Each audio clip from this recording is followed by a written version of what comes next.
Olá, ouvintes da Rádio Luz Radiônica. Eu sou a Sandra Coimbra e este é o Café com Literatura. Sejam muito bem-vindos! Os nossos encontros serão semanais, sempre às quintas-feiras, às 17 horas na Rádio Web. E logo após, o programa ficará disponível no canal da Rádio Luz Radiônica no YouTube. Aproveitem e se inscrevam no canal para não perderem a nossa programação. Eu também tenho uma página no Instagram, que é o @leiturasliteratura, e um e-mail para contato, que é o sandra@leituraslitteratura.com.br. O meu objetivo com este programa é incentivar a leitura literária. Então, embarque com a gente nesse universo mágico que é a literatura.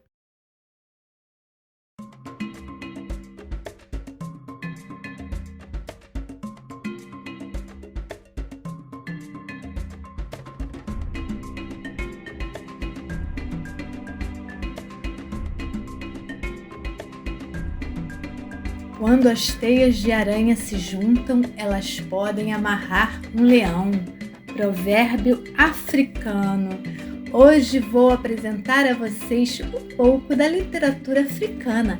Para começar, vamos conhecer quais os países da África que têm a língua portuguesa como idioma oficial. E são 5 países: Angola, Cabo Verde, Guiné-Bissau, Moçambique e São Tomé e Príncipe. E a história de cada um deles registra uma trajetória de resistência e muita luta. A opção de escrever em português representou para muitos autores africanos uma derrota simbólica, pois se tratava da língua do colonizador. Mas, ao mesmo tempo, o contato com as produções literárias, especialmente as brasileiras, ajudaram esses autores africanos a se apropriarem da língua e a descobrirem a sua própria identidade. A tradição das narrativas orais é muito importante para os povos africanos. Através dos mitos, das lendas, dos contos que são passados de geração a geração, os valores e os costumes são transmitidos e reforçados. Quando essas ex-colônias portuguesas conquistaram a sua liberdade, foi necessário criar textos literários que narrassem as novas nações. A identidade desses povos foi traçada por meio das narrativas orais e da história de opressão. E foi assim que os escritores buscaram elementos essenciais para essa escrita. Na literatura atual, alguns nomes da literatura africana se sobressaem, como Luandino Vieira, Ondjak, Pepetela e Agualusa, ambos de Angola, Paulina Chiziane e Mia Couto de Moçambique. Mas isso é só uma pequena amostra da grandeza desses autores renomados africanos. E há também muitos poetas. E eu indicaria, para conhecer melhor essa poética africana, o livro Poesia Africana da Língua Portuguesa, da Lacerda Editores. É uma antologia que reúne autores dos 5 países africanos de expressão portuguesa. E por falar em poesia, para apresentar o autor escolhido de hoje, que confesso é um dos meus preferidos, uma amostra da diversidade desse autor. Poema mestiço. Escrevo o Mediterrâneo, na serena voz do Índico. Sangro norte, em coração do sul. Na praia do Oriente, sou areia náufraga de nenhum mundo. Hei de começar mais tarde. Por ora, sou a pegada do passo por acontecer. Esse poema é do livro Raiz de Orvalho e Outros Poemas, editora Caminho, e eu estou falando do escritor Mia Couto. Antônio Emílio Leite Couto, que usa o pseudônimo de Mia Couto. E há uma curiosidade por esse apelido, é que quando ele era criança, ele vivia no meio dos gatos da casa, que eram a sua paixão. E também o irmão dele não sabia pronunciar o nome Emílio e só o chamava de Mia. Por isso que ele adotou esse apelido e ficou Mia Couto. E a paixão dele por gatos é tanta que ele também escreveu um livro infantil que é chamado O Gato e o Escuro, que foi lançado em 2008. Então, voltando à biografia de Mia, ele nasceu em Moçambique em 5 de julho de 1955. Além de escritor, é poeta, biólogo, jornalista e professor. Publicou seus primeiros poemas aos 14 anos em um jornal, o Notícias da Beira. Em 1971, saiu de sua cidade para cursar medicina, mas só cursou 3 anos e abandonou a faculdade. Em 1974, ele dedica-se ao jornalismo, atividade que exerceu até 1985. Abandona o jornalismo para cursar biologia e se especializa em ecologia. Ele publicou o seu primeiro romance em 1992, Terra Sonâmbula, que é uma fábula passada no Moçambique pós-independência. Essa obra é considerada um dos 10 melhores livros africanos do século XX. Ele é o autor moçambicano mais traduzido e divulgado no exterior e já recebeu diversos prêmios literários, como o famoso Prêmio Camões, em 2013. Mia Couto é o único escritor africano membro da Academia Brasileira de Letras, eleito em 1998, e ele ocupa a cadeira número 5. O conto selecionado de hoje é do livro Histórias Abençonhadas, da editora Companhia das Letras. E esse conto chama-se O Cachimbo de Felisbento. Agora prepare aquele café para apreciar essa prosa poética recheada de tradições africanas, como só Mia Couto sabe contar. O Cachimbo de Felisbento. Toda a história se quer fingir verdade, mas a palavra é um fumo, leve demais para se prender na vigente realidade. Toda a verdade aspira a ser história. Os fatos sonham ser palavras, perfumes fugindo do mundo. Se verá, neste caso, que só na mentira do encantamento a verdade se casa a história. O que aqui vou relatar se passou em terra sossegada, dessa que recebe mais domingos que dias de semana.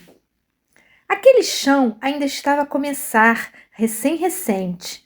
As sementes ali se davam bem, o verde se espraiando em sumarentas paisagens. A vida se atrelava no tempo, as árvores escalando alturas. Um dia, porém, ali desembarcou a guerra, capaz de todas as variedades da morte. Em diante, tudo mudou e a vida se tornou demasiado mortal. Vieram da nação apressados funcionários. Os delegados da capital sempre cumprem pressas quando estão longe de sua origem. E avisaram que os viventes tinham que sair, convertidos de habitantes em deslocados. Motivos da segurança. Chamaram um por um, em ordem, analfabética. Chegou-se a vez de Felisbento. O velho escutou, incrédulo, como o sapo que comeu a cobra. Sua única substância foi um suspiro. Ficou como estava, enrolando a alma. Os outros se resumiram, embrulho e vulto, nas traseiras dos caminhões. Mas Felisbento se deixou imóvel. O funcionário chefiou a situação, ordenando que se depressasse, que fosse igual aos outros. Não ouviu a ordem? Agora implementa. Felisbento deu uma segunda demão no silêncio, esfregou um pé no outro, puxava lustro em pé descalço? Ou apontava o chão, lugar único de sua existência? Sempre calara suas dores, mais fornecido de paciência do que de idade. Finalmente apontou a vaga mata e falou: se vou sair daqui, tenho que levar todas essas árvores. O nacional funcionário economizou paciência e lhe disse que mais semana eles voltariam para o carregarem, nem que fosse a bruta força. E foram.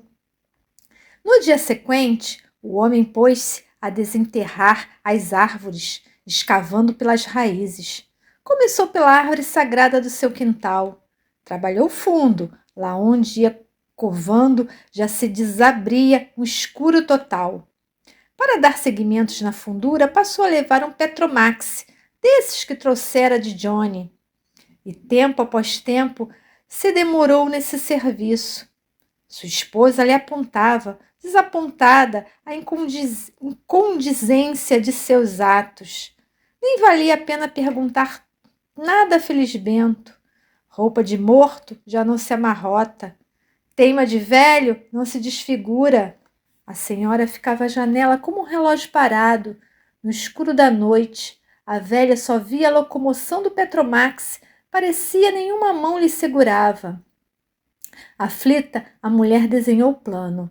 Ela se ofereceria, imitando os tempos em que seus corpos desacreditavam ter limite. Foi ao fundo dos armários, onde nem as baratas ousam. Tirou a saia de flores, os sapatos de bico e ponta, e lhe fez noturna espera, roupa e cheiros a apetecerem. Lembrava as antigas palavras de Felisbento nessas outroras. Se é para namorar, o melhor é a noite.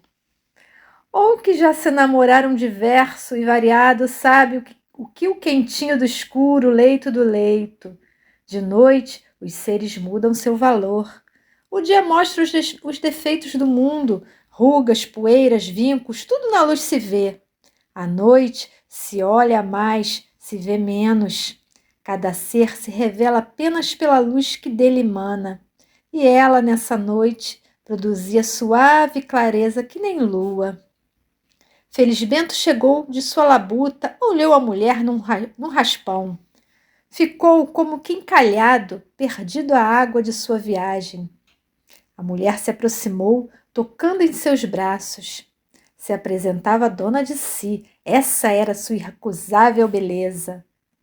Esta noite fique comigo, deixe as árvores, Felisbento. O velho ainda hesitou uma tontura. A mulher nele se envolveu sem dedilhar de trepadeira. Felisbento se sentia como água dentro do peixe. Que seria aquilo? Alma deste mundo?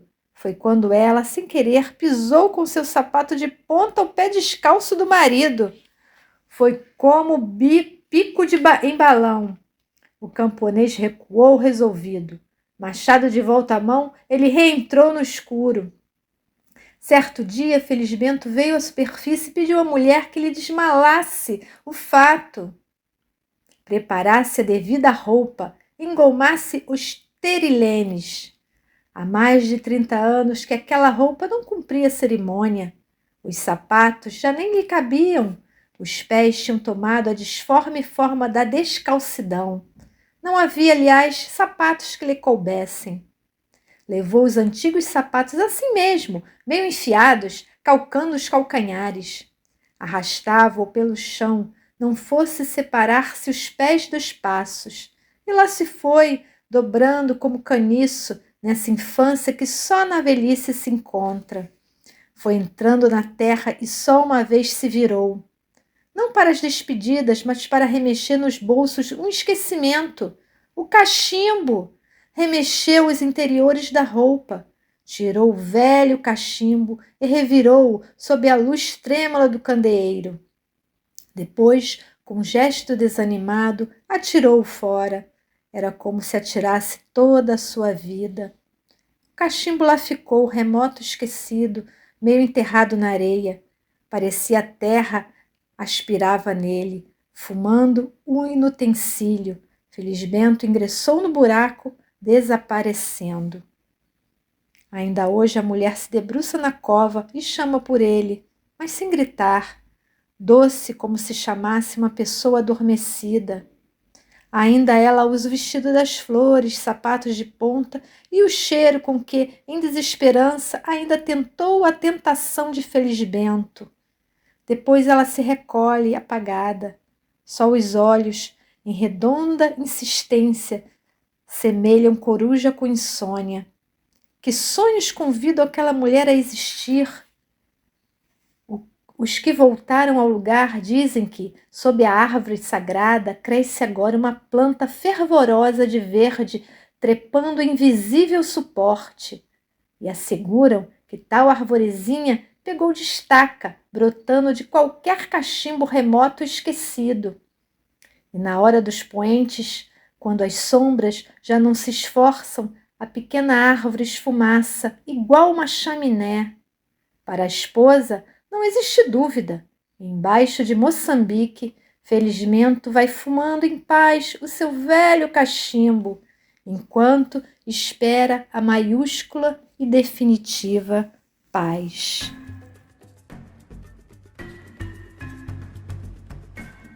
No livro Histórias Abençonhadas, Mia Couto capta um país em transição. A sua prosa poética é carregada de tradições orais africanas e são histórias onde o fantástico faz parte do cotidiano.